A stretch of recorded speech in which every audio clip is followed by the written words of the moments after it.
The morning of October 15th started like any other Wednesday in Portland, Oregon. The autumn rain tapped against my apartment window with that familiar Pacific Northwest rhythm, and I lay in bed for an extra moment, watching the droplets race down the glass. 52 years old today, I thought, and somehow that number felt heavier than 51 had. I'd been living in this one-bedroom apartment in the Hawthorne district for 3 years now, ever since the divorce was finalized. It wasn't much, just 700 square feet of hardwood floors, white walls that I'd never gotten around to decorating, and a kitchen that barely fit one person. But it was mine, and after 25 years of marriage, that had felt like freedom. Today, it just felt empty. My phone sat silent on the nightstand. No missed calls, no text messages, not even a birthday reminder notification from some app I'd forgotten I'd installed. I picked it up anyway, scrolling through my contacts as if expecting someone to have called in the 30 seconds since I'd last checked.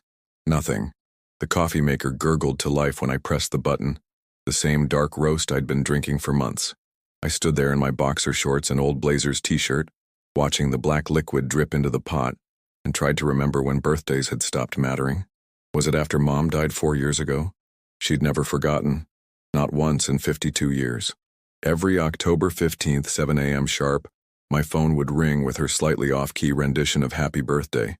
She'd sing the whole song, even though I'd protest that I was too old for that kind of thing. I poured my coffee and checked my phone again. Still nothing. The rain had intensified by the time I got to work at Morrison & Associates, the accounting firm where I'd been pushing numbers around spreadsheets for the past 8 years.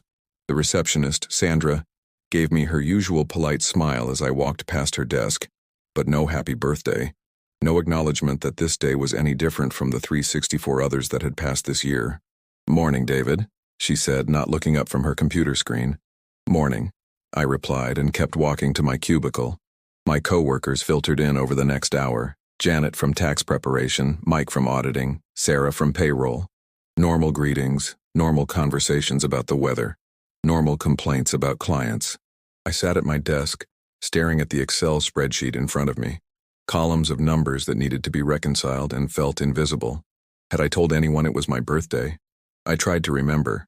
Surely I must have mentioned it at some point. Last week when Janet was talking about her daughter's Sweet 16 party, didn't I say something about October birthdays? Or was that just in my head? The morning dragged on, punctuated only by the clicking of keyboards and the occasional phone call. At lunch, I walked to the corner deli where I always went. Turkey sandwich, no mayo, pickle on the side, and ate alone at the same small table by the window. The owner, Hassan, had been serving me the same sandwich for 3 years, but today he just took my order and my money, with the same professional courtesy he showed every customer. Back at the office, the afternoon felt even longer than the morning. I found myself refreshing my email every few minutes, hoping for something, anything. A promotional email from a store I'd shopped at once, a reminder about my car insurance renewal. At this point, I would have been happy to get spam. By 5 o'clock, I was the last one in the office. The cleaning crew had arrived and was emptying trash cans, their vacuum cleaners humming in the distance. I finally closed my laptop and gathered my things, accepting what I'd known all morning but hadn't wanted to admit. No one remembered. The walk home felt longer than usual. The rain had stopped, but the sidewalks were still wet, reflecting the early evening light from the street lamps. I passed couples holding hands, families walking together, groups of friends laughing as they headed to dinner. Everyone seemed to have somewhere to be, someone waiting for them. My apartment building sat quietly on the corner of SE 32nd and Hawthorne, a 1920s brick structure that had seen better days. I climbed the 2 flights of stairs to my unit, my footsteps echoing in the empty hallway. The key turned with its familiar click, and I pushed open the door to my silent home. I stood in the doorway for a moment looking at my living room, the worn brown couch I'd brought from the old house, the coffee table stacked with unopened mail, the television that would soon become my only companion for the evening. This was it.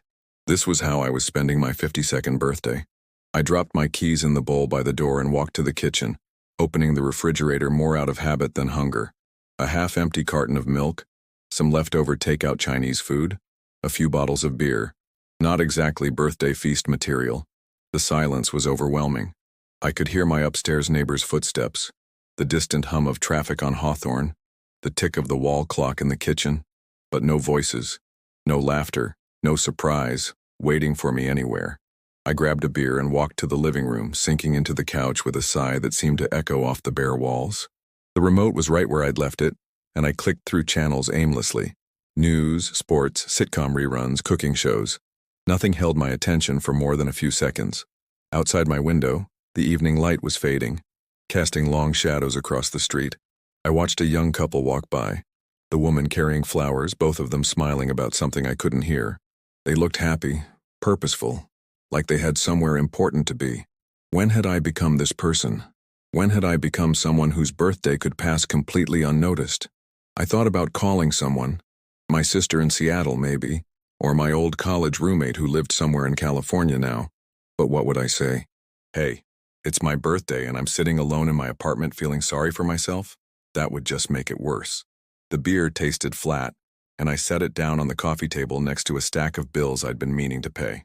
52 years old, and this was what I had to show for it. A quiet apartment, a steady but unremarkable job, and apparently not a single person who cared enough to remember the day I was born.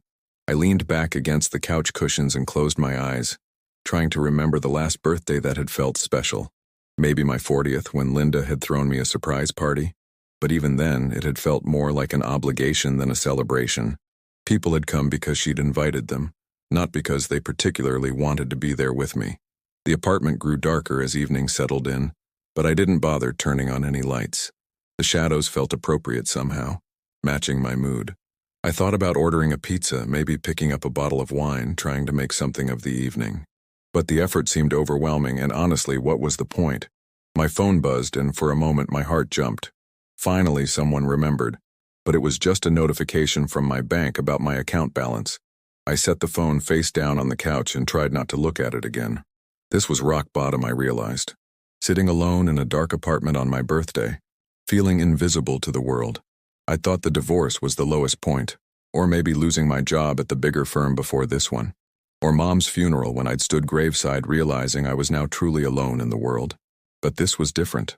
This was the quiet desperation of realizing that your life had become so small that your absence, or in this case your birthday, could pass completely unnoticed. The evening stretched ahead of me like an endless tunnel. I could go to bed early, try to sleep away the rest of this forgettable day, or I could sit here in the dark, nursing my self-pity and wondering where exactly my life had taken this wrong turn. But something inside me rebelled against both options. I wasn't ready to give up on the day entirely, even if everyone else had. Maybe it was pride or stubbornness or just the simple human need to mark the passage of time in some meaningful way. I stood up from the couch, feeling the stiffness in my back from sitting hunched over spreadsheets all day, and made a decision. I was going to go outside. I pulled on my jacket and grabbed my keys, not really sure where I was going, but knowing I couldn't spend the rest of my birthday trapped in these four walls. The hallway was still empty, still echoing with my footsteps, but now they sounded different somehow. Purposeful instead of defeated. The evening air was cool and damp, typical Portland autumn weather. I walked without direction, letting my feet choose the path, and found myself heading toward Laurelhurst Park. It was about 6 blocks from my apartment, and I'd driven past it countless times but never actually spent any time there. The park was quieter at this hour, most of the families and joggers having gone home for dinner. Street lamps cast pools of yellow light along the pathways, and I could see the dark silhouette of the duck pond in the distance. I found a bench facing the water and sat down, pulling my jacket tighter against the October chill. This was better than sitting in my apartment, at least. Here I was part of the world, even if I was still alone in it. A few late dog walkers passed by, their pets sniffing at bushes and marking territory. An elderly woman walked by with a small white poodle that yapped at everything it saw. A jogger in reflective gear pounded past, earbuds in, focused on her pace. I sat there for maybe 20 minutes just watching the world go by and trying not to think about how pathetic I probably looked. A middle-aged man sitting alone on a park bench on a Wednesday evening. But at least I was here, at least I was trying to do something different, even if I wasn't sure what that something was. That's when I saw the cat. It appeared at the edge of my peripheral vision, a shadow moving among the shadows. At first I thought it might be a squirrel or a small dog off its leash, but as it got closer I could make out the distinctive feline silhouette. Lean, cautious, moving with that particular cat blend of grace and wariness. It was orange and white, what people call a tabby, though it was hard to tell the exact coloring in the dim light from the street lamp. Not particularly large, maybe 7 or 8 pounds, with white paws that showed clearly against the dark pavement. It stopped about 10 feet away from my bench and looked at me with those unblinking eyes that cats do so well. We stared at each other for a moment, this unexpected visitor and me. It wasn't wearing a collar that I could see, and something about its posture, alert but not quite afraid, thin but not starving, suggested it was used to living on its own. A street cat probably, one of the strays that made their home in the park and the surrounding neighborhood. "Hey there," I said softly, not wanting to scare it away. The cat flicked its tail once but didn't run. Instead, it took a cautious step closer, then another. Its eyes never left my face, as if it was trying to decide whether I posed a threat or an opportunity. I held still, letting it make the decision. I'd never been much of a cat person. Linda had been allergic, so we'd never had pets, but there was something compelling about this little creature's calm assessment of me. It seemed to be weighing its options with the same careful consideration I brought to my spreadsheets. Another step closer, then another. The cat was maybe 5 feet away now, close enough that I could see it was definitely orange and white, with a pink nose and white whiskers that caught the light. Its coat looked relatively clean, though not exactly well groomed. This was a cat that took care of itself but didn't have anyone else looking out for it. "You out here alone too?" I asked, keeping my voice quiet and steady. The cat tilted its head slightly as if considering my question. Then to my surprise it walked straight up to my bench and with one fluid leap, jumped up onto my lap. I froze, not wanting to startle it. The cat was warm and solid, probably 8 pounds of muscle and bone settling itself across my thighs. It turned around once, twice, 3 times, that mysterious cat ritual of finding the perfect position, and then curled up in a tight ball, tucking its paws underneath its body and resting its head on its front legs. Within seconds, I could feel the vibration of purring. I sat perfectly still for a long moment, hardly daring to breathe. When was the last time another living creature had chosen to be close to me? When was the last time I'd felt this kind of simple, uncomplicated connection? The cat's purring was like a small engine, steady and soothing, and its warmth spread through my legs and up into my chest. Slowly, carefully, I lifted one hand and gently stroked the cat's back. The purring intensified, and it pressed slightly into my touch. Its fur was softer than I'd expected, though I could feel the prominent ridge of its spine. This was not an overfed house cat, but it wasn't malnourished either. "Well," I said quietly, "I guess someone remembered my birthday after all." The cat opened one green eye and looked at me, then closed it again and settled deeper into my lap. We sat there together in comfortable silence, this unlikely pair of strays who had found each other on a forgotten evening in a city park. For the first time all day, I didn't feel alone. But as the night grew colder and the park emptied around us, I realized this moment of connection was about to face its first test, and neither of us was quite ready for what came next. The park grew quieter as the evening deepened, and I found myself reluctant to disturb the small creature that had claimed my lap as its personal sleeping spot. The cat, I'd started thinking of it as my cat, though I knew it belonged to no one, had settled into such complete relaxation that I could feel the rise and fall of its breathing against my legs. Street lamps flickered on along the walking paths, casting long shadows between the oak trees that surrounded the pond. A cool breeze rustled through the remaining autumn leaves, and I pulled my jacket closer with my free hand, careful not to jostle my unexpected companion. The temperature was dropping, probably into the low 40s, typical for mid-October in Portland. "You're going to get cold out here," I murmured to the cat, who responded by purring louder and somehow managing to curl into an even tighter ball. I'd been sitting on this bench for over an hour now, longer than I'd sat still anywhere in months. My accounting brain was already calculating. If I went home now, I could still catch the evening news, maybe order some dinner, settle into my regular routine of solitary evening activities.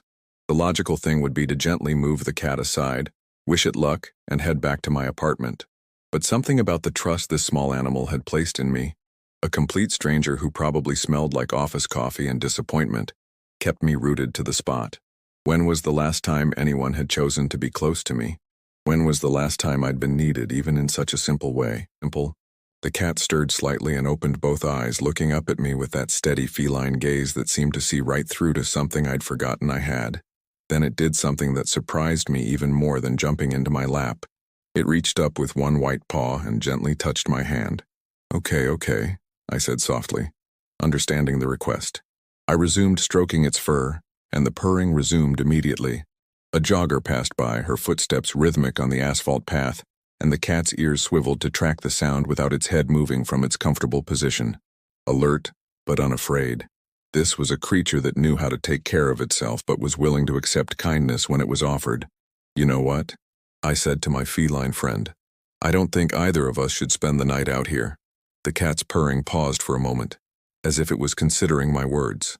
Then it stood up, stretched in that elaborate way cats do, front paws extended, back arched, tail straight up, and looked at me expectantly.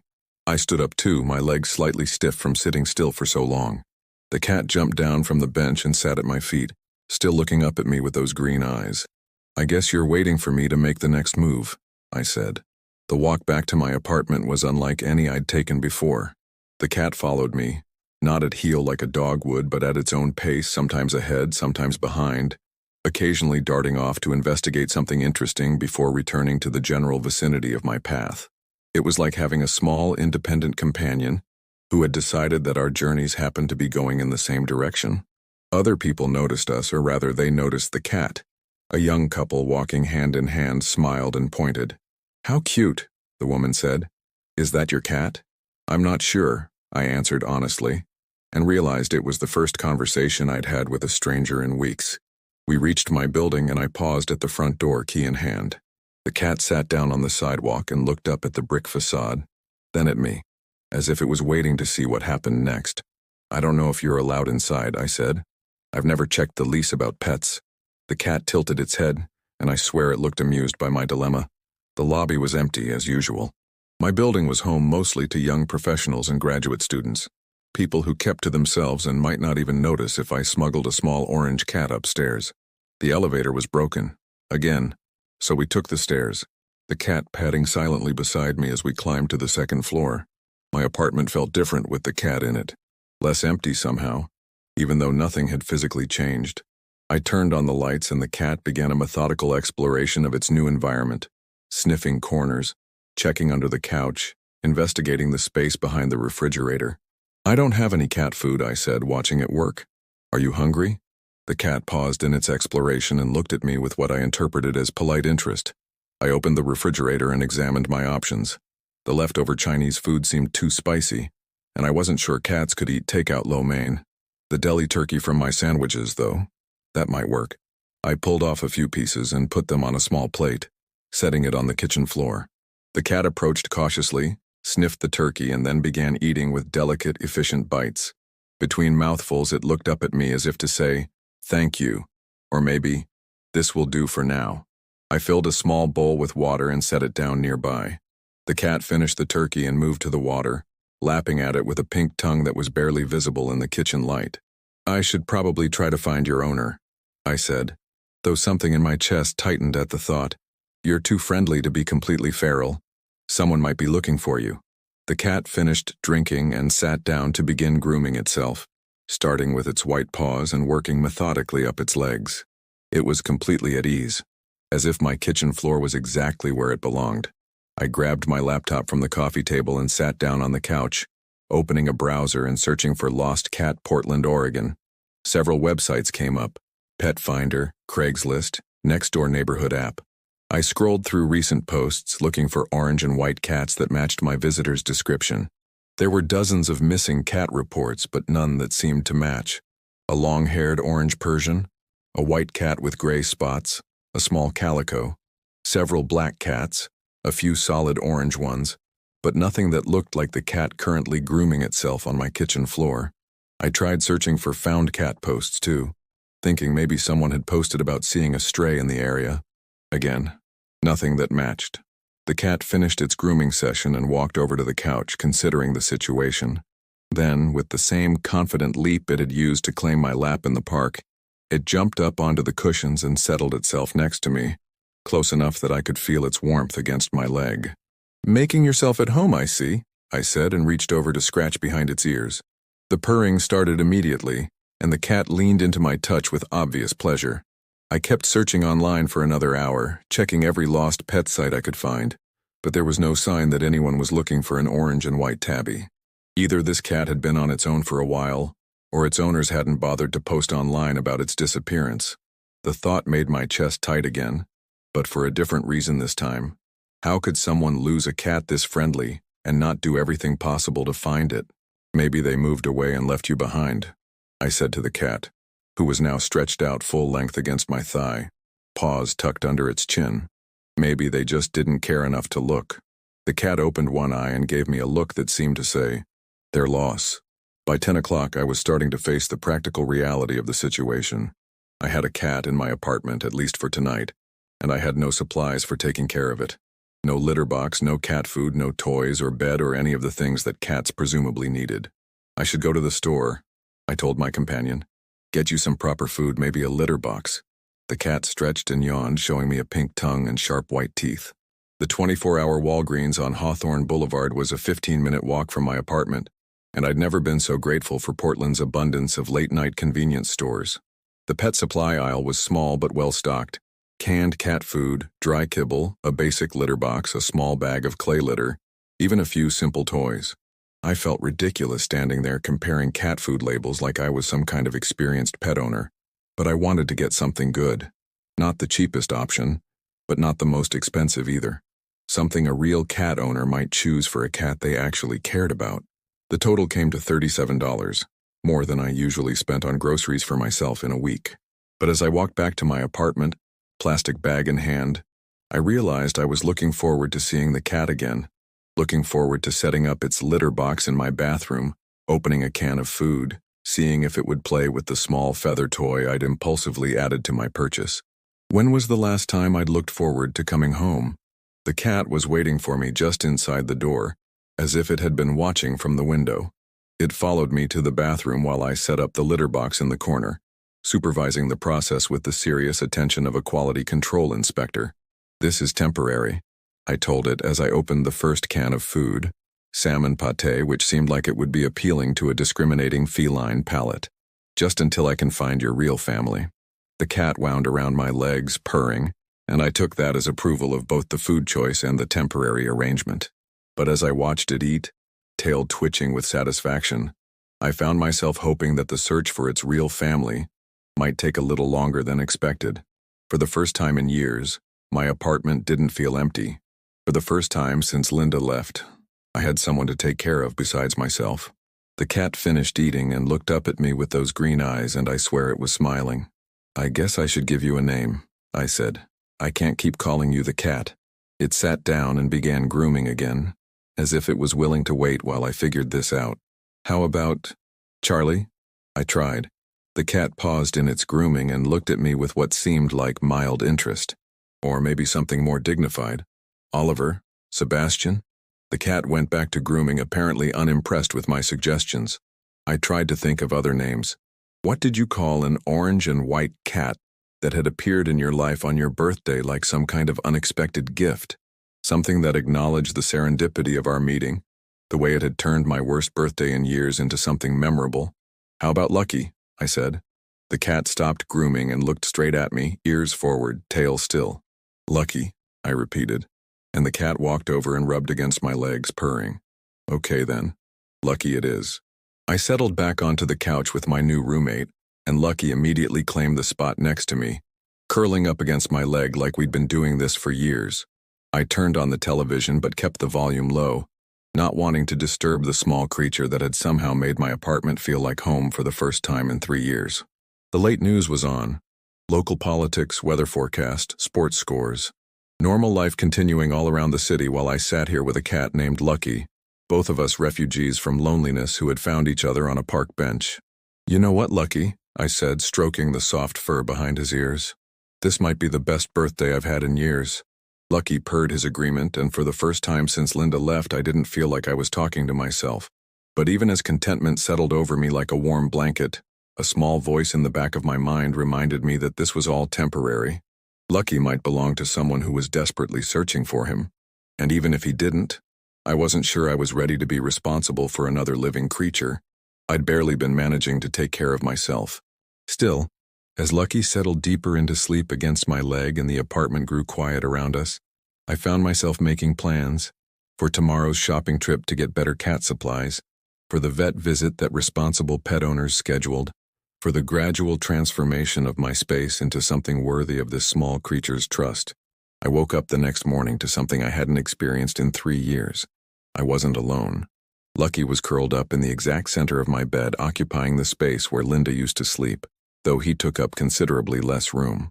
His orange fur was bright in the morning sunlight streaming through my bedroom window, and he was purring softly in his sleep, paws twitching as if he was chasing something in a dream. For a moment, I just lay there watching him. When was the last time I'd woken up and felt immediately glad to be awake? When was the last time my first thought hadn't been about how many hours I had to get through before I could go back to sleep? My phone showed 6:47 a.m., 13 minutes before my usual alarm. I reached over carefully to turn it off before it could wake Lucky, and in the process accidentally brushed against his fur. He opened his eyes immediately, looking at me with that alert awareness that cats seem to possess even when they're dead asleep. "Good morning," I whispered. Lucky stretched, arching his back in that dramatic cat way, then walked up the bed to my pillow and began purring directly in my ear. It was impossibly loud for such a small creature, like having a tiny motorcycle engine right next to my head. Okay, I'm up," I said, laughing despite myself. I'd forgotten what it felt like to laugh first thing in the morning. The morning routine was different now. Instead of stumbling to the coffee maker in half-conscious silence, I had a small orange shadow following me around the apartment, investigating my activities with obvious interest. Lucky sat on the bathroom counter and watched me brush my teeth, batting at the water dripping from the faucet. He followed me to the kitchen and sat politely by his food dish while I opened another can of the salmon pâté. "You've got good manners," I told him as he began eating with delicate precision. "Someone definitely taught you how to behave." The thought brought back yesterday's nagging worry about Lucky's real owner. I pulled up the lost pet websites on my phone while my coffee brewed, checking for any new posts that might match Lucky's description. Still nothing, but that didn't necessarily mean anything. Maybe his family was out of town. Maybe they were searching in different neighborhoods or using different websites or putting up flyers on telephone poles in places I hadn't thought to look. I should probably put up my own found cat flyers, I realized. Take a photo of Lucky, post it around the neighborhood, see if anyone recognized him. It was the responsible thing to do. But as I watched him finish his breakfast and begin his morning grooming routine, I found myself reluctant to take that step. What if someone did recognize him? What if by this afternoon Lucky was back with his real family and I was alone again? "I'm being selfish," I told him, and he looked up from washing his white paws as if he was interested in my moral dilemma. The truth was, I wasn't ready to let go of this feeling. For the first time in months, I had a reason to hurry home from work. I had something to look forward to besides another evening of television and leftover takeout. I had someone who was genuinely happy to see me. I called in sick to work. It wasn't entirely a lie. I did feel off balance, uncertain, not quite like myself. And besides, I had 6 weeks of accumulated sick leave that I'd never used. What was the point of having benefits if you never took advantage of them? "Sandra, this is David Miller," I said when the receptionist answered. "I'm not feeling well today. Can you let Janet know I won't be in? I'll check email later and make sure nothing urgent comes up." "Of course, David, feel better," Sandra said and hung up. Lucky had finished grooming and was now sitting by the living room window, looking out at the street with intense concentration. A gray squirrel was running along the telephone wire outside, and Lucky's tail was twitching with predatory interest. "What do you think, Lucky? Should we go shopping?" His ears swiveled toward me, but his attention remained focused on the squirrel. The pet store on Division Street was like entering a foreign country. I'd walked past it countless times but never gone inside, and I was amazed by the sheer variety of things that cats apparently needed. Beds and toys and climbing trees and scratching posts, special bowls and grooming brushes and something called a puzzle feeder that was supposed to make mealtime more interesting. I wandered the aisles feeling overwhelmed and slightly ridiculous. What did I know about taking care of a cat? I'd kept a few houseplants alive, but barely.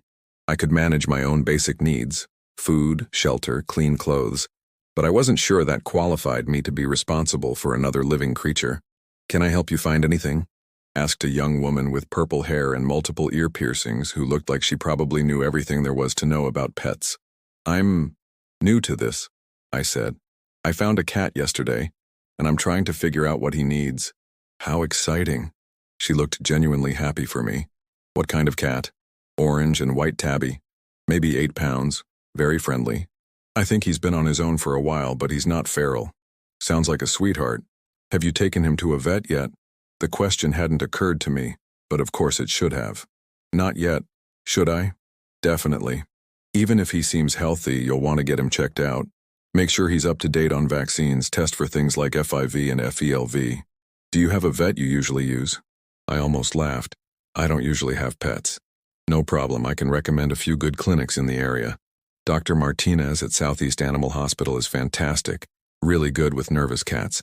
She helped me pick out supplies, a proper cat bed, a few different types of toys, a scratching post that could fit in my small living room, food and water bowls that were the right height for comfortable eating. The total came to over $100, more than I'd ever spent on anything non-essential in a single shopping trip. But as I loaded everything into my car, I realized I was excited to get home and see Lucky's reaction to his new things. When was the last time I'd been excited about giving someone a gift? Lucky was waiting by the door when I got back, as if he'd been watching for me. He supervised the unpacking process with great interest, sniffing each new item and giving what seemed like his approval. The scratching post was an immediate hit. He stretched up against it and began kneading the sisal rope with obvious satisfaction. Good choice, right? I asked, and he looked at me with what I interpreted as gratitude. I called Southeast Animal Hospital and managed to get an appointment for the following morning. It's for a cat I found, I explained to the receptionist. I want to make sure he's healthy, maybe see if he has a microchip. The microchip possibility was both hopeful and terrifying. If Lucky was chipped, we could find his real family immediately. But if he wasn't, well, then maybe he really was mine to keep. That afternoon, we settled into a routine that felt surprisingly natural. Lucky claimed the sunny spot on the living room carpet for his afternoon nap, while I sat on the couch with my laptop, catching up on work emails and pretending I was actually sick. Every so often, he would get up, stretch, walk over to me for some attention, then return to his sunny spot. It was like having a very quiet, very well-behaved roommate. Around 4 o'clock, my phone rang. The caller ID showed my sister's number in Seattle. "Hey, Sarah," I answered, and Lucky looked up from his nap, ears alert. "David, how was your birthday yesterday? I'm so sorry I didn't call. Emma had her dance recital and it went so late, and then this morning was completely crazy." "It was fine," I said automatically, then stopped. "Actually, it was interesting." "Interesting how?" I looked at Lucky, who was now fully awake and watching me with those steady green eyes. "I found a cat." "You found a cat? Like a stray cat?" "He's not exactly stray. He's very friendly, obviously used to people, but he doesn't have a collar, and I can't find any lost cat reports that match him." There was a pause. "David, you don't have pets. You don't even like pets." "I never said I didn't like pets. Linda was allergic, remember?" "But," Sarah's voice carried that careful tone she used when she thought I was making a mistake. "Don't you think you should focus on finding his real owner? Someone is probably worried sick about him." "I'm trying to," I said, though even as I said it, I knew I hadn't tried very hard.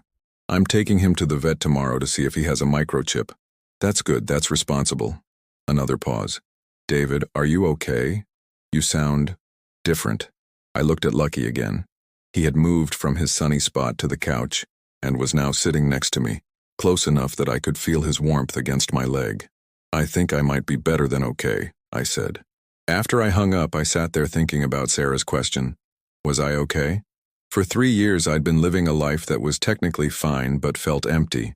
I went to work, paid my bills, maintained my health, kept my apartment clean. I was a functional adult meeting all the basic requirements of independent living. But I hadn't been happy. I hadn't even been unhappy, really. I'd been neutral, existing in a gray space between contentment and despair, going through the motions without feeling much of anything about those motions. Now, after less than 24 hours with Lucky, something had shifted. I had a reason to come home, something to look forward to, someone who was genuinely glad to see me. I had responsibility for another living creature which should have felt overwhelming but instead felt meaningful. Lucky stretched and settled more comfortably against my leg, purring softly. I reached down and stroked his fur, marveling at how soft it was, how warm he felt, how he seemed to trust me completely despite having known me for such a short time. "You know what, Lucky?" I said. "I think you might have saved my life." He looked up at me with those green eyes and blinked slowly, what cat people apparently called a cat kiss. I blinked back, and his purring got louder. That evening, I cooked dinner for the first time in weeks. Not because I was hungry, I'd been surviving on sandwiches and takeout just fine, but because Lucky seemed interested in watching me move around the kitchen, and I found myself wanting to do something that felt like taking care of both of us. Nothing fancy, just pasta with marinara sauce and a salad. But I set the table like I was expecting company, used an actual plate instead of eating out of the takeout container, even opened a bottle of wine I'd been saving for no particular occasion. Lucky sat on the kitchen counter and watched me cook, occasionally reaching out a paw to bat at steam rising from the boiling water. When I sat down to eat, he jumped down and curled up on the floor beside my chair, not begging for food but simply choosing to be close. For the first time in years, dinner didn't feel like just another task to get through.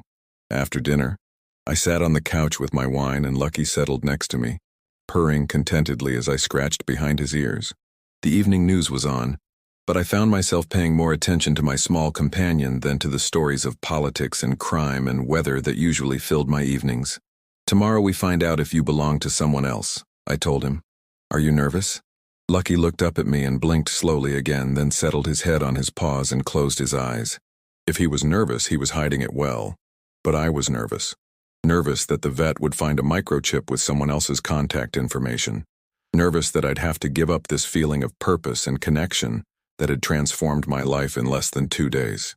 Nervous that I'd go back to being alone with my spreadsheets in my empty apartment and my silent phone. And underneath that nervousness, a deeper fear. What if Lucky did belong to me and I wasn't good enough to take care of him? What if I let him down the way I'd apparently let down everyone else who'd ever tried to get close to me? Lucky shifted in his sleep, moving closer to my leg, and I felt some of my anxiety fade. He seemed pretty confident in my ability to take care of him. Maybe that was enough to start with. But as the evening grew late and we both settled in for our second night together, I couldn't shake the feeling that tomorrow's vet visit would change everything, one way or another. The waiting room at Southeast Animal Hospital smelled like disinfectant and other people's pets. Lucky sat quietly in the cardboard carrier I'd bought at the pet store, occasionally making small chirping sounds that seemed to be his way of commenting on the strange new environment. A large German shepherd panted heavily in the corner while his owner filled out paperwork. A woman with a cat carrier that was obviously more expensive than my car held what appeared to be a very pampered Persian. I felt like an imposter. David Miller, a veterinary technician with kind eyes and scrubs covered in cartoon cats, smiled at us. "Dr. Martinez will see you now." Dr. Martinez was a woman in her 40s with graying hair pulled back in a practical ponytail and an immediate warmth that put both Lucky and me at ease. She knelt down to peek into Lucky's carrier before we'd even finished introductions. "Well, hello there, handsome," she said softly. "What's your story?" "I found him 2 days ago," I said, "in Laurelhurst Park. He just walked up to me and sat in my lap. Smart cat. He obviously knows good people when he sees them." She straightened up and looked at me with the same kind but assessing gaze. "Any idea how long he might have been on his own?" "Not really. He's very friendly, clearly used to people, but no collar, and I haven't found any missing cat reports that match him." Dr. Martinez nodded. "Let's get him out and take a look, shall we?" Lucky emerged from the carrier with dignity and tact, immediately beginning to explore the examination room with the confident curiosity I was beginning to recognize as his signature approach to new situations. Dr. Martinez let him investigate for a moment before gently scooping him up and placing him on the metal examination table. "He's beautiful," she said, running her hands along his sides and back. "Good weight, nice muscle tone. Coat is a little rough, but not bad for a cat who's been outdoor living. How old do you think he is?" "I have no idea." She opened Lucky's mouth gently, examining his teeth. "I'd guess around 3 or 4 years old. Still young, but past that kitten stage. His teeth look good, gums are healthy." She felt along his neck and under his arms, checking lymph nodes. No obvious signs of illness.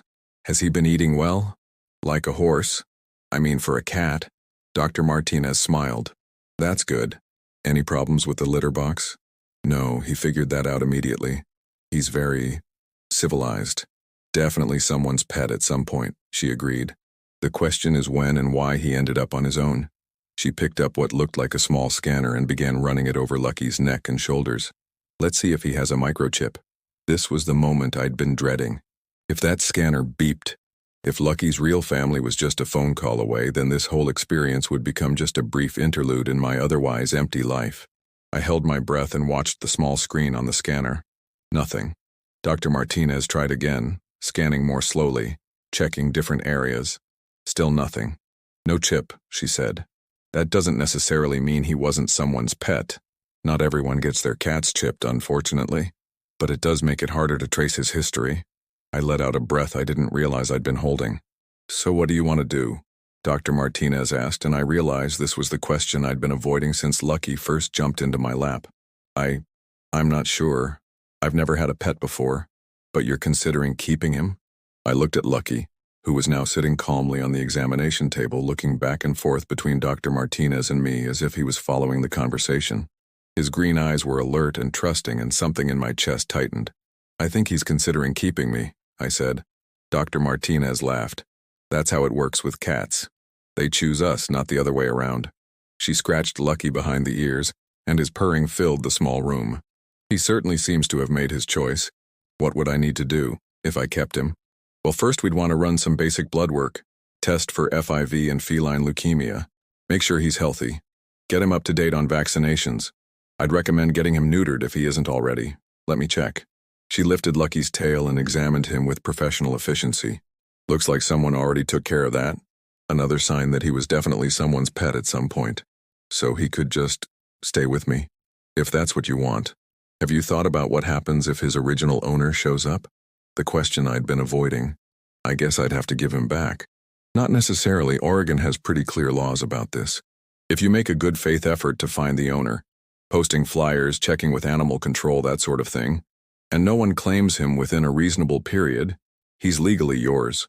Most people consider 2 weeks to be reasonable, though some go longer. 2 weeks. I could handle 2 weeks of uncertainty if it meant the possibility of keeping Lucky permanently. What do you think I should do? I asked. Dr. Martinez was quiet for a moment, watching Lucky explore the examination table with calm confidence. I think, she said finally, that this cat has already decided where he belongs. The question is whether you're ready to accept that responsibility. Responsibility. The word should have been intimidating, but instead it felt solid, meaningful. I'd been drifting through life for 3 years without anything that truly mattered, without anyone depending on me, without any real purpose beyond getting through each day. The idea of being responsible for Lucky's well-being didn't scare me. It energized me. Let's do the blood work, I said, and the vaccinations, whatever he needs. Dr. Martinez smiled. I think you're making a good choice. Both of you. The blood draw was quick and professional, and Lucky submitted to it with remarkable patience. The vaccinations were equally efficient, and within an hour we were walking out of the clinic with a clean bill of health, a folder full of information about cat care, and a follow-up appointment scheduled for 2 weeks later. Keep doing whatever you've been doing, Doctor, Martinez had said as we left. He's a healthy, happy cat who clearly trusts you. That's more than half the battle right there. On the drive home, Lucky sat in his carrier and made soft commentary sounds about the passing scenery. I found myself talking back to him, telling him about the buildings we passed, the other cars on the road, my plans for the rest of the day. I should probably put up those flyers, I said as we stopped at a red light. It's the right thing to do. Lucky made a small chirping sound that I chose to interpret as agreement. But when we got back to the apartment, I found myself procrastinating. I fed Lucky his lunch, watched him settle into his favorite sunny spot for his afternoon nap, checked my work email, cleaned the kitchen that was already clean. Anything except sitting down to design a found cat flyer. Finally, around 3 o'clock, I forced myself to open a document on my laptop. What did you say in a found cat flyer? I'd never had to write one before. Found. Orange and white tabby cat, I typed. Found in Laurelhurst Park on October 15th. Very friendly, appears to be neutered, approximately 3 to 4 years old. Contact David at... I stared at the screen. This was it. The moment when I officially started the process that might lead to giving Lucky back to his original family. If he had one. If they were looking for him. If they deserved him. That last thought surprised me with its intensity. What if Lucky's family wasn't good to him? What if they were the kind of people who let their cats outside without collars, who didn't microchip them, who maybe didn't even notice when they went missing? What if Lucky was better off with me? I was rationalizing and I knew it. But I also knew that Lucky had been genuinely happy for the past 3 days. He'd been eating well, playing with his new toys, purring constantly, seeking out my company. Whatever his previous situation had been, he seemed content with his current one. My phone rang, interrupting my internal debate. The caller ID showed my ex-wife's number, which was unusual enough to make me immediately anxious. Linda? Hi, David. I hope I'm not bothering you. Her voice was carefully polite, the way it had been for the past year, like we were acquaintances who'd once known each other better. No, it's fine. What's up? I was cleaning out the storage unit, and I found some things that are yours. Photo albums, some books, your college yearbooks. I thought you might want them back. 3 years after our divorce was finalized, and she was still finding my belongings mixed in with hers. It should have felt sad, but mostly it just felt strange, like she was talking about artifacts from someone else's life. Sure, I said. I can pick them up sometime. Actually, I'm driving down to Portland this weekend for work. I could drop them off if that's easier. The thought of Linda in my apartment, seeing how I lived now, felt uncomfortable. But I also found myself curious about how Lucky would react to a stranger. He'd been so trusting with me, but would he hide when someone new showed up? Okay, I said. Saturday afternoon? That works. Around 2? After I hung up, I looked at Lucky, who was now awake and watching me with those attentive green eyes. You're going to meet my ex-wife on Saturday, I told him. Try to be charming. He blinked slowly at me, and I took that as a promise to be on his best behavior. But first I had to deal with the flyer on my laptop screen. I added my phone number and email address, then sat back and read it again. It was functional, honest, everything that a responsible person would post about a found cat. I just wasn't sure I was ready to be that responsible yet. What do you think, Lucky? I asked. Should we wait a few more days, make sure you're really settled in first? Lucky stood up, stretched, and walked over to my chair. He jumped into my lap, circled once, and settled down with his back against my chest, and his paws draped over my arm. The purring started immediately, and I felt that now familiar sense of contentment wash over me. Maybe the flyers could wait until next week.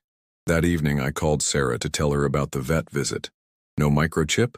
She said. That's too bad. Is it? There was a pause. David, you sound like you're getting attached to this cat. His name is Lucky. You named him? He chose it, actually. I tried a few options and he liked Lucky best. Another pause, longer this time. David, what happens when his real owner shows up? Dr. Martinez said if I make a good faith effort to find the owner and no one claims him in 2 weeks, he's legally mine. But have you made that effort? Have you put up flyers called Animal Control posted online? I looked at Lucky, who was investigating a small ball with a bell inside that I'd bought him at the pet store. He batted it across the hardwood floor, chased it into the kitchen, and batted it back toward the living room, his tail twitching with predatory satisfaction. Not yet, I admitted. David, I know. I need to do the right thing. I'm not ready yet. Sarah's voice softened. You really care about him. I think he might be the best thing that's happened to me in years. Then you need to make sure you can keep him guilt-free. Put up the flyers, David. Do it right. If no one claims him, then you'll know he's really yours. She was right, and I knew it. But as I hung up and watched Lucky playing with his toy, completely at home in my apartment, I couldn't shake the feeling that I was about to risk the best thing in my life for the sake of doing the right thing. Lucky finished playing and came over to curl up next to me on the couch, purring contentedly. I stroked his soft fur and tried to imagine going back to my old life. The silent apartment, the solitary dinners, the evenings with nothing but television for company. Okay, Lucky, I said finally. Tomorrow I'll make the flyers, but I'm going to hope nobody answers them. Lucky looked up at me with those trusting green eyes and blinked slowly, and I chose to believe he understood. But as we settled in for another quiet evening together, I couldn't help wondering if I was about to make the biggest mistake of my life, or the most honest thing I'd done in years. Chapter 5. The Test of Love.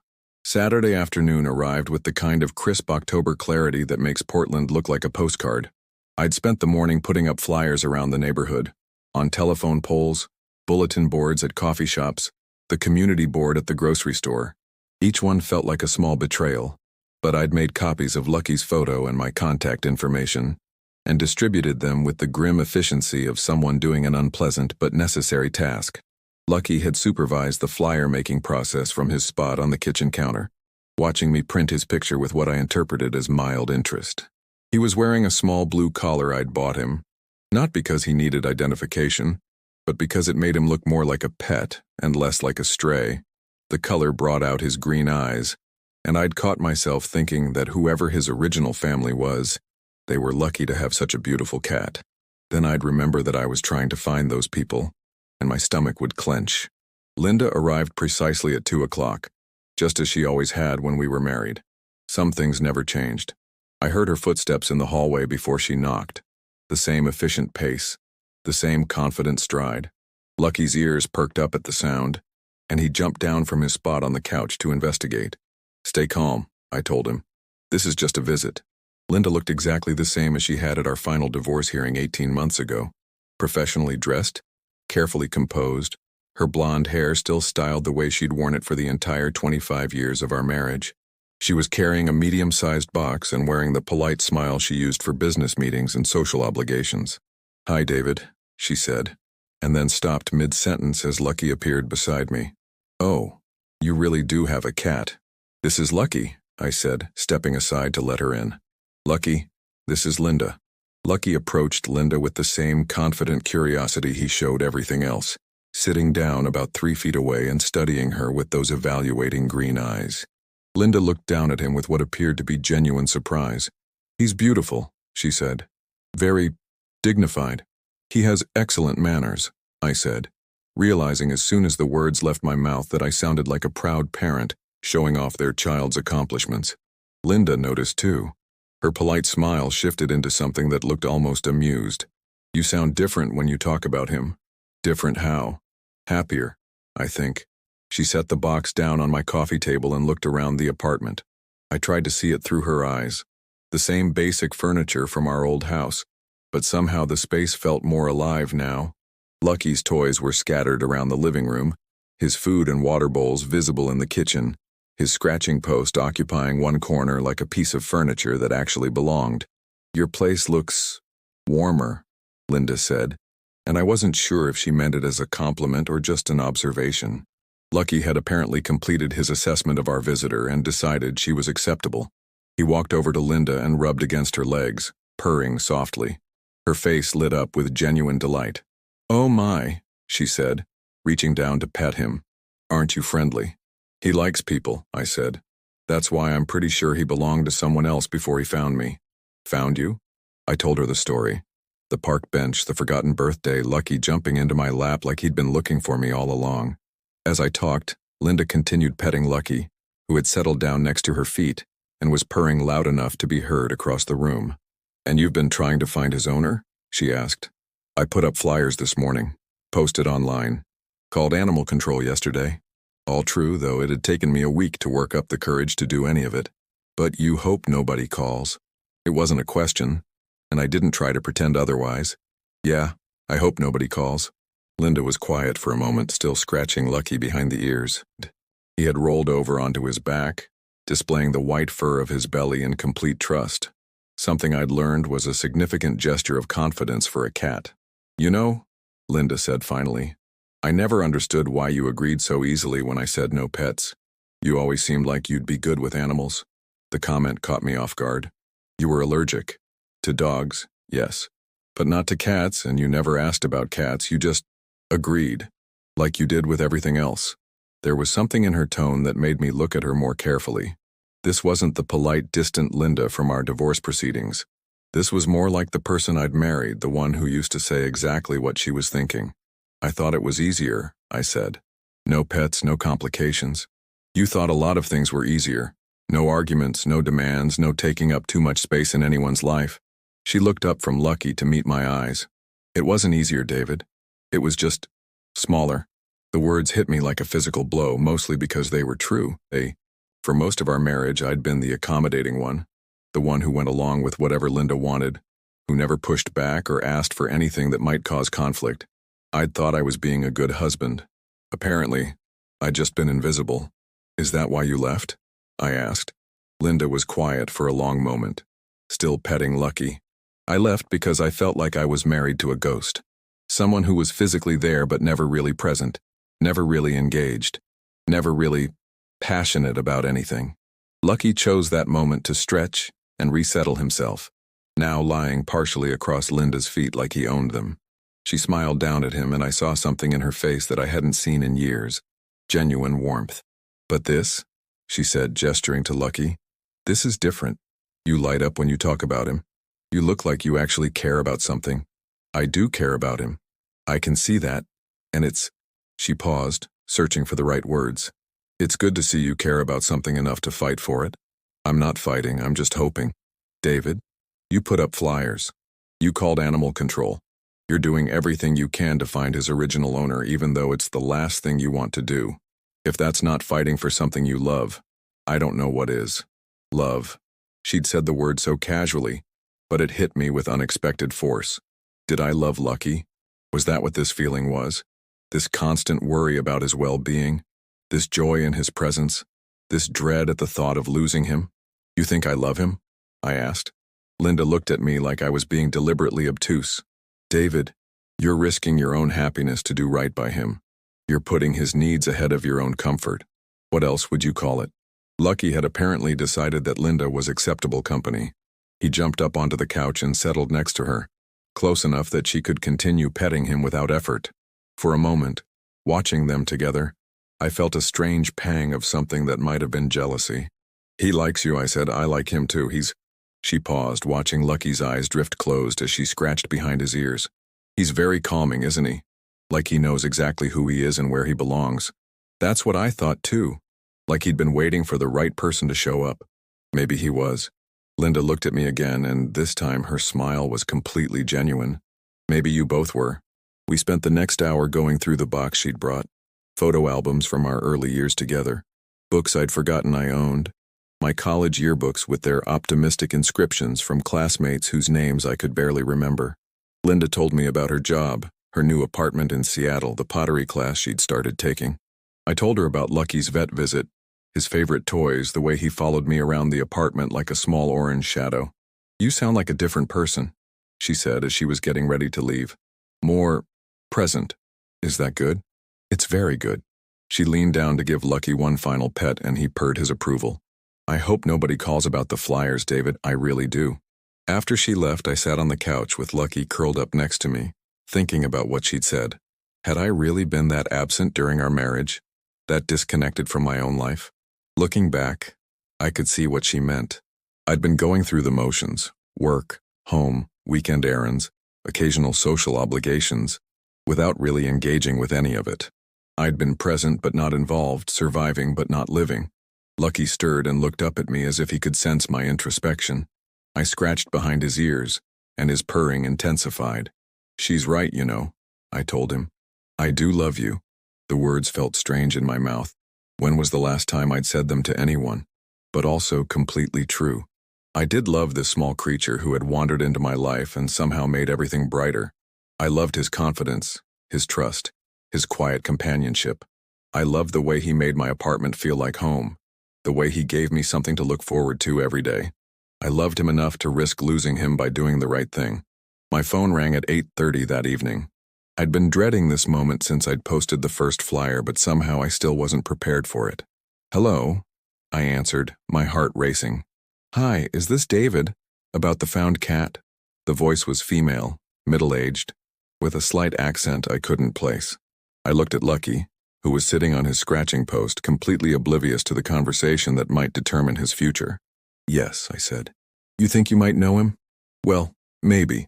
We lost our cat about 3 weeks ago. Orange and white, very friendly. His name is Marmalade." 3 weeks. That was longer than I'd had Lucky, which meant this could really be his family. My chest tightened. "Can you describe him?" I asked. "About 8 pounds. Orange tabby with white paws and chest. Very social. Loves people. He's 4 years old, neutered. We adopted him from the Humane Society when he was a kitten." The description matched Lucky perfectly.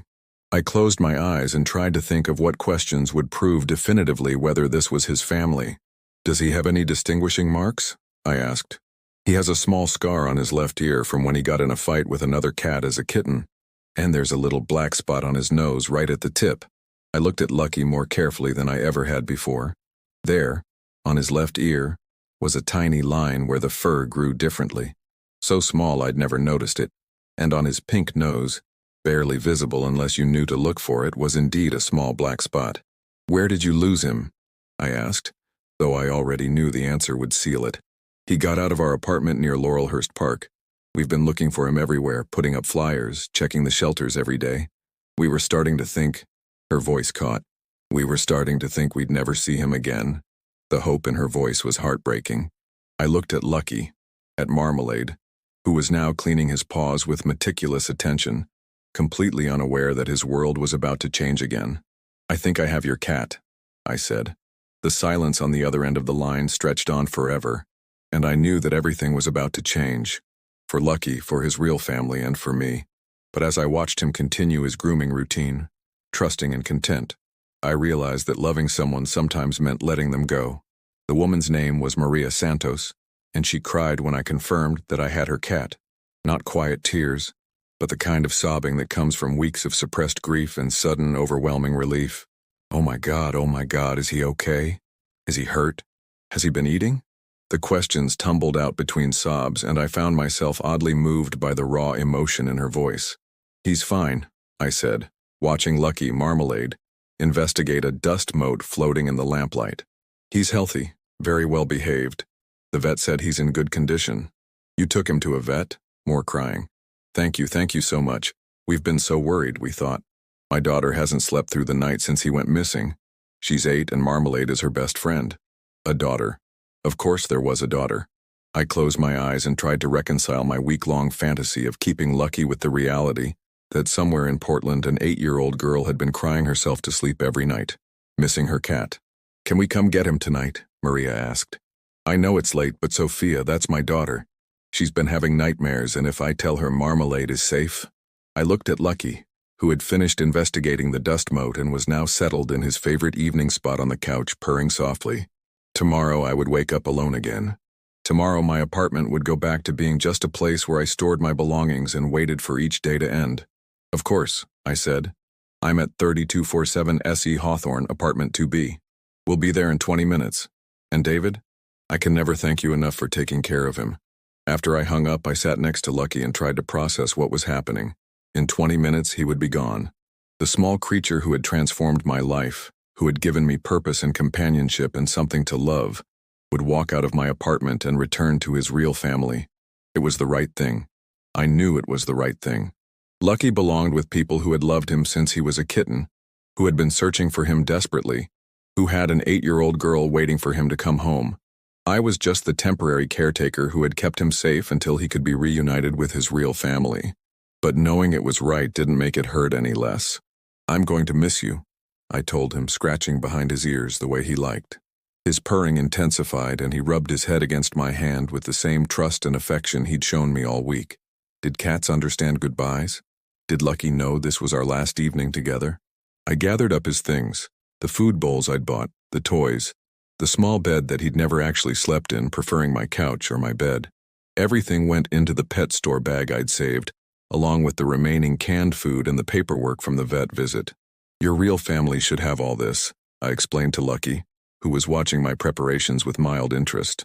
"I want them to know you've been taken care of." The knock came exactly 20 minutes later.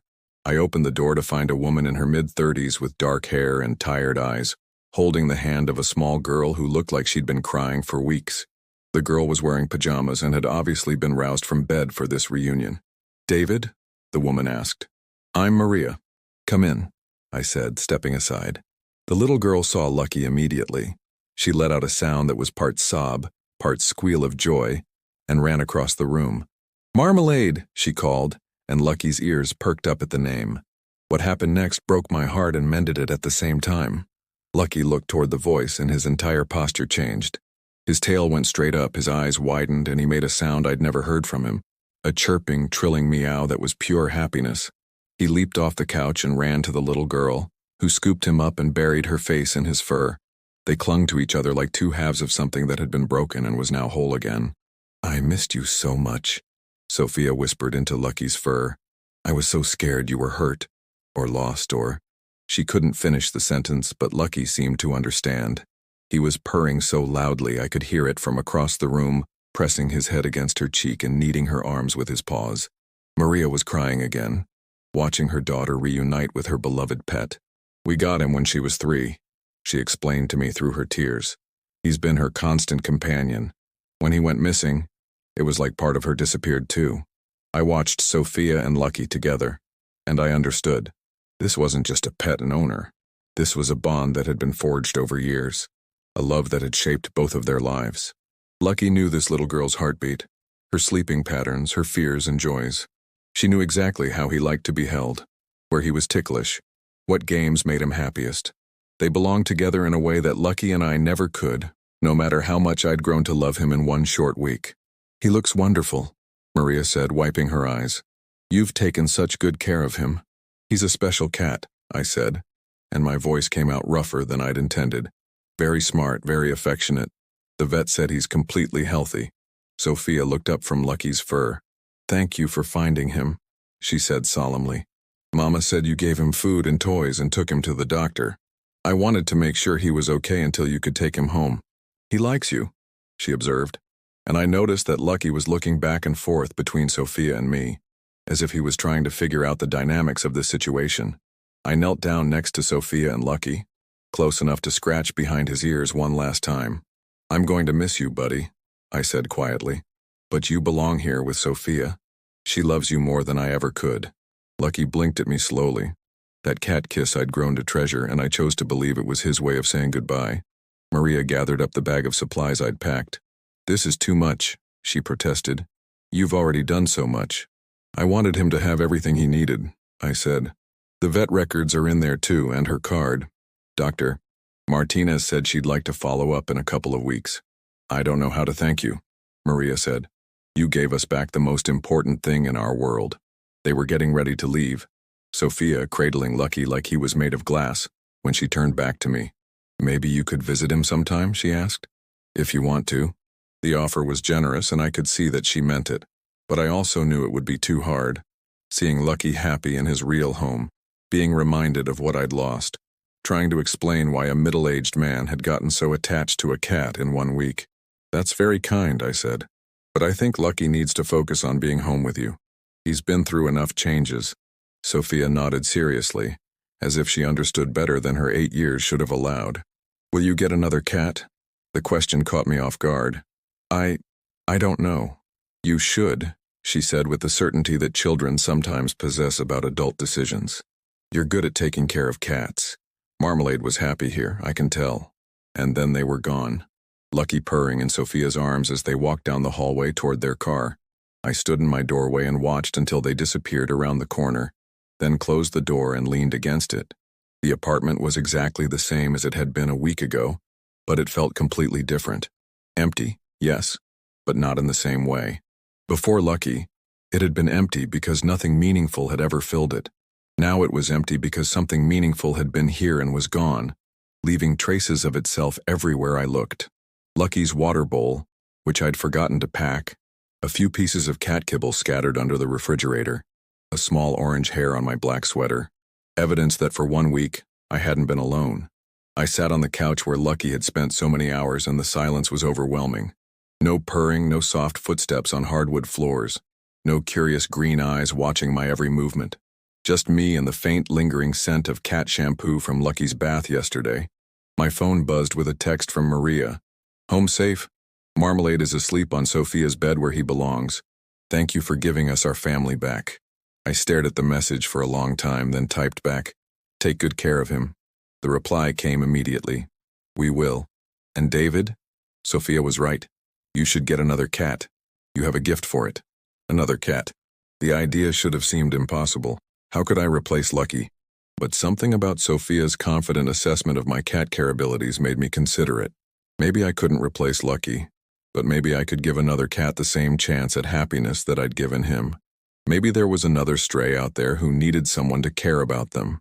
Maybe taking care of Lucky had taught me something about taking care of myself, about creating a life worth living instead of just existing.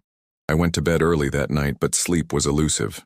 Every sound made me think Lucky was coming to join me. Every shift of the old building made me expect to see green eyes reflecting the streetlight from my bedroom window. The bed felt enormous and cold without 8 pounds of cat curled up beside me. But underneath the loneliness there was something else. A sense of pride, maybe, or purpose fulfilled. I had done the right thing. even when it cost me something I treasured. I had loved Lucky enough to let him go home where he belonged.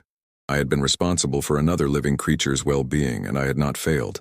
For 1 week, I had mattered to someone. For 1 week, someone had depended on me, trusted me, chosen to be close to me. For 1 week, I had experienced the kind of unconditional love that I'd thought existed only in greeting cards and romantic comedies. And now I knew it was real, knew I was capable of both giving and receiving it. That knowledge wouldn't disappear with Lucky's absence. It was something I could carry forward, something that could change how I approached the rest of my life. Tomorrow, I would wake up alone, but I wouldn't be the same person who had sat on a park bench 11 days ago, forgotten and invisible. That person hadn't known he was capable of love. This person did. As I finally drifted off to sleep in my empty apartment, I found myself thinking not about what I had lost, but about what I had discovered, and wondering if maybe, just maybe, this ending was actually a beginning. 3 weeks after Lucky went home, I found myself back on the same bench in Laurelhurst Park. It had become a habit, these evening walks that ended up at the place where my life had changed direction. I told myself I wasn't looking for another cat. I was just enjoying the fresh air, the changing season, the simple pleasure of being somewhere other than my apartment. But if I was being honest, I was looking. The Oregon autumn was in full swing now, the maple trees around the pond displaying their brilliant reds and oranges like nature's own celebration. Early November brought crisp evenings and the kind of clear air that made everything feel possible. I'd been walking more, eating better, even started calling my sister regularly instead of waiting for her to call me. "You sound different," Sarah had said during our last conversation. "Lighter somehow." She was right. Losing Lucky had hurt, still hurt, when I let myself think about it too directly. But it had also taught me something valuable about my own capacity for connection. If I could love a cat that much in 1 week, what else was I capable of caring about? I'd thrown myself into work with new energy, not because the spreadsheets were suddenly fascinating, but because I approached them as puzzles to be solved rather than time to be endured. I'd started cooking real meals again, joined a hiking group that met on weekends, even considered signing up for a photography class at the community college. But mostly I'd started paying attention to the strays. Portland had a surprising number of homeless cats, and once you started looking for them, they were everywhere. The orange tabby who lived behind the coffee shop on Division Street, the black and white tuxedo cat who hung around the parking lot at my grocery store, the small gray tortoiseshell who had claimed the loading dock at the building next to my office. I'd started carrying cat treats in my jacket pocket, offering them to any feline I encountered who looked like they could use a meal. Most of them were too wary to approach, but a few had started recognizing me, emerging from their hiding spots when they saw me coming. It wasn't enough, but it was something. A way of honoring what Lucky had taught me about the importance of small acts of kindness. Tonight the park was quieter than usual.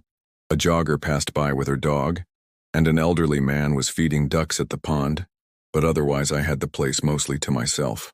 I sat on my bench, Lucky's bench, and watched the last of the daylight fade behind the oak trees. That's when I saw her. She was smaller than Lucky had been, probably only 5 or 6 pounds, with long-haired fur that might have been white once, but was now a dingy gray from living rough. She moved with the cautious gait of a cat who had learned not to trust too quickly, pausing every few steps to assess her surroundings. She was clearly pregnant. My heart clenched as I watched her slow progress across the grass. This wasn't just a cat who needed a meal. This was a cat who needed a safe place to have her baby's medical care, someone to make sure she and her kitten survived the approaching winter. I sat perfectly still, not wanting to scare her. She was maybe 20 feet away, close enough that I could see how thin she was despite her pregnancy, how matted her fur had become. She paused near a trash can, sniffing hopefully, and I realized she was looking for food. Slowly, carefully, I reached into my jacket pocket and pulled out the small bag of treats I'd started carrying. The crinkling of the package made her ears swivel toward me, but she didn't run. "Hey there, beautiful," I said softly, the same tone I'd used with Lucky. "Are you hungry?" She looked at me with eyes that were yellow-green and far too wary for a cat her age, but she was also clearly desperate. After a moment's hesitation, she took a step in my direction. I tossed a treat about halfway between us. She darted forward, grabbed it, and retreated to a safe distance before eating it. Then she looked at me expectantly. "Smart girl," I murmured, tossing another treat slightly closer to the bench. It took 15 minutes and most of my treats. But eventually she was close enough that I could see the full extent of her condition. She was young, probably less than 2 years old, but life on the streets had been hard on her. Her fur was matted and dirty. She was underweight despite her pregnancy, and I could see the outline of her ribs beneath her swollen belly. She needed help, and she needed it soon. "What do you think?" I asked her quietly. "Ready to trust a stranger?" She looked at me with those careful eyes, weighing her options the same way Lucky had that first night. But her calculation was different. She wasn't just considering her own safety now, but the safety of the kitten she was carrying. I sat perfectly still and let her decide. After what felt like an eternity, she walked up to the bench and rubbed against my legs, purring softly. The sound was different from Lucky's confident rumble. Quieter, more tentative, but still unmistakably a request for connection. "Okay," I said, gently reaching down to stroke her matted fur. "Let's get you somewhere safe." The trip to my apartment was more complicated than it had been with Lucky. This cat, I found myself thinking of her as Hope, though I wasn't sure why, was too nervous to be carried, so I walked slowly while she followed at a distance, pausing every few blocks to make sure she was still with me. "Just a little further," I encouraged her when she seemed ready to bolt. "I promise you'll be safe." By the time we reached my building, I was exhausted from the careful choreography of gaining her trust. But Hope had made it all the way to my door, and when I opened it, she hesitantly followed me inside. My apartment felt different with a cat in it again, but this time the feeling was more complex. Lucky had chosen me with confident certainty. Hope was giving me a chance, but she was ready to run at the first sign of danger.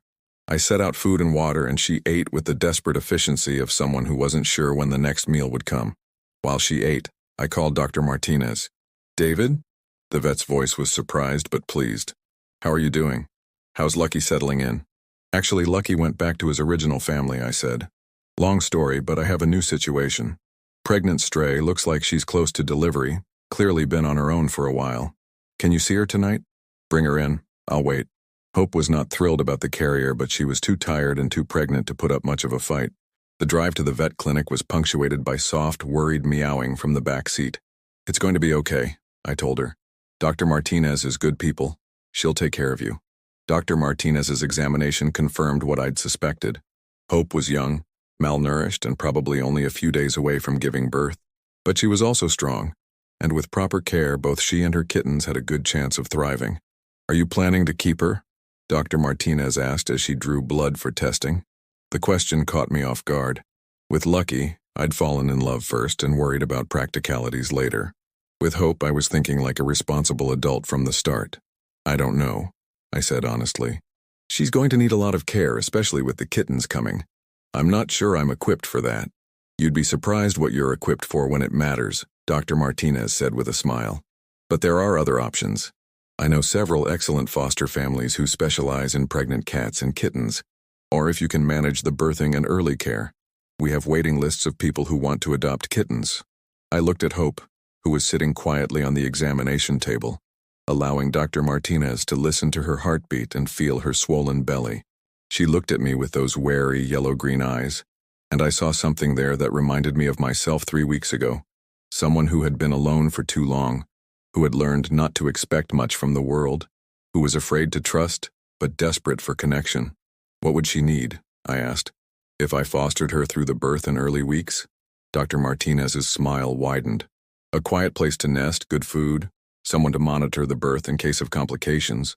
Mostly just a safe, stable environment where she can focus on being a mother. And the kittens?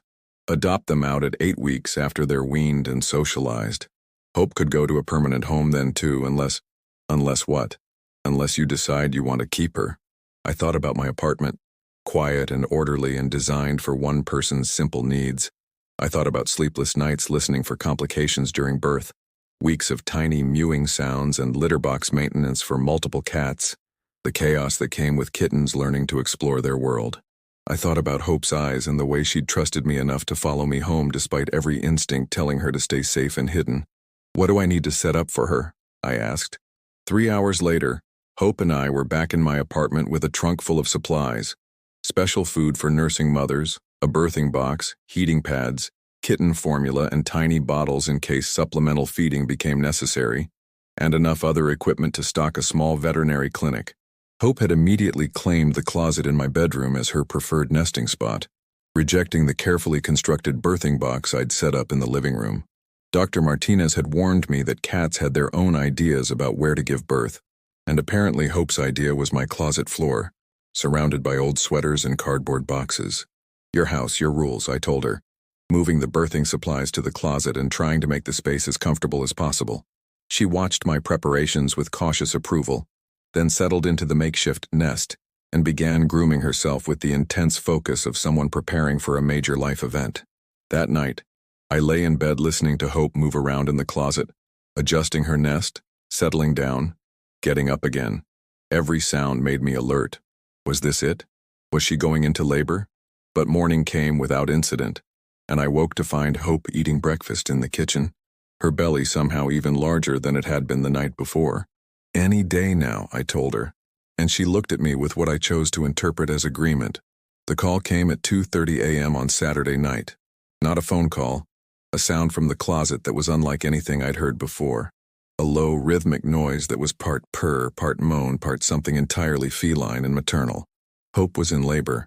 I grabbed the emergency kit, Dr. Martinez had prepared and settled on the floor next to the closet, close enough to help if needed, but far enough away to give Hope space to do what came naturally. The birth was both more and less dramatic than I'd expected. Hope was clearly in pain, but she was also completely focused, instinctively knowing what to do.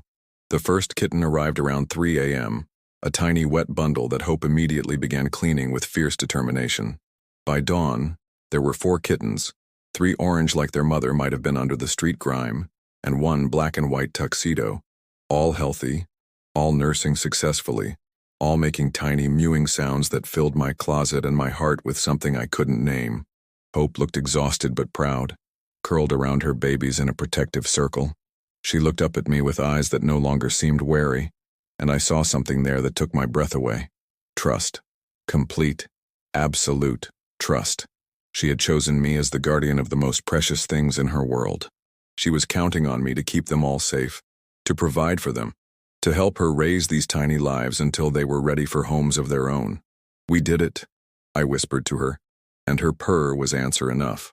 Over the next few days, I fell into a routine I hadn't expected to enjoy as much as I did. Checking on Hope and the kittens every few hours, making sure they were all nursing properly, monitoring their weight gain, cleaning the nest area, providing Hope with the extra calories she needed to produce milk for 4 growing babies. My apartment was no longer quiet. There were squeaks and mews at all hours. The sound of Hope moving around, the tiny scrambling noises of kittens learning to crawl. It was chaos, but it was purposeful chaos, life-affirming chaos. I worked from home that first week, partly because Hope needed monitoring, but mostly because I couldn't bear to be away from them. Every few hours I'd check the closet and find the kittens had grown noticeably, their eyes starting to open, their tiny personalities beginning to emerge. The tuxedo kitten was the adventurer, always crawling farther from Hope than his siblings. One of the orange kittens was smaller than the others but made up for it with volume.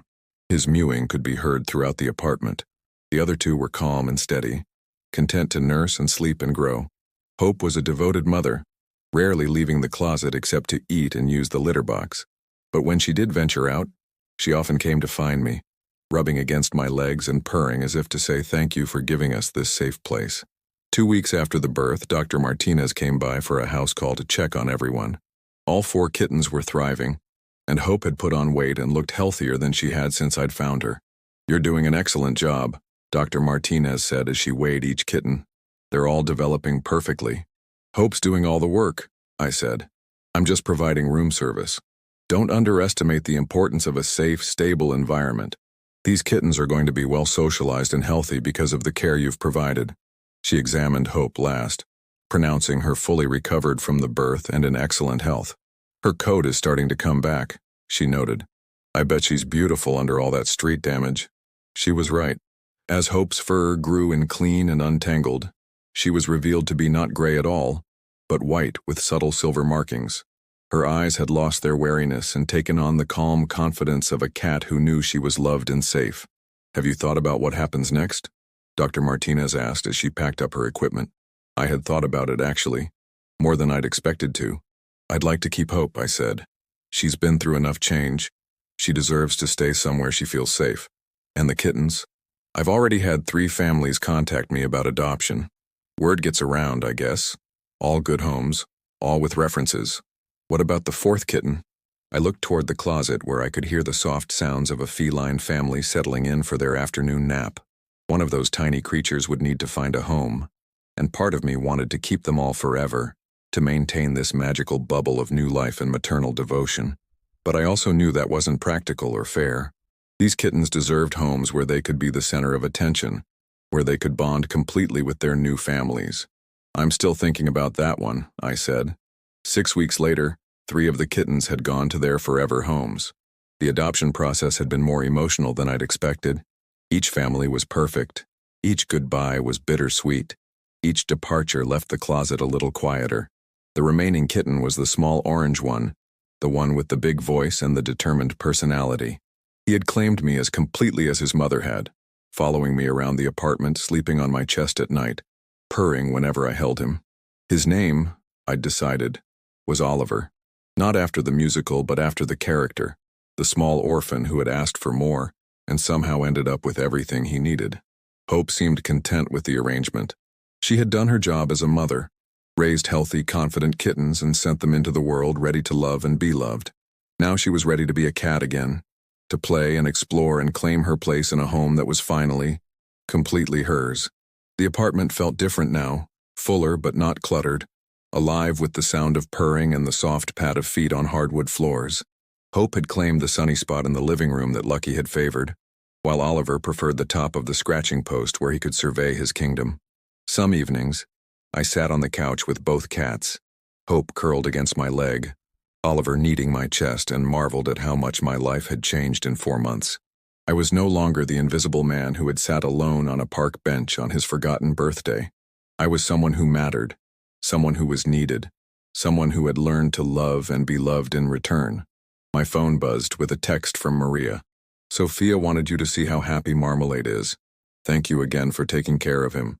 The attached photo showed Lucky curled up in a little girl's lap, both of them smiling at the camera.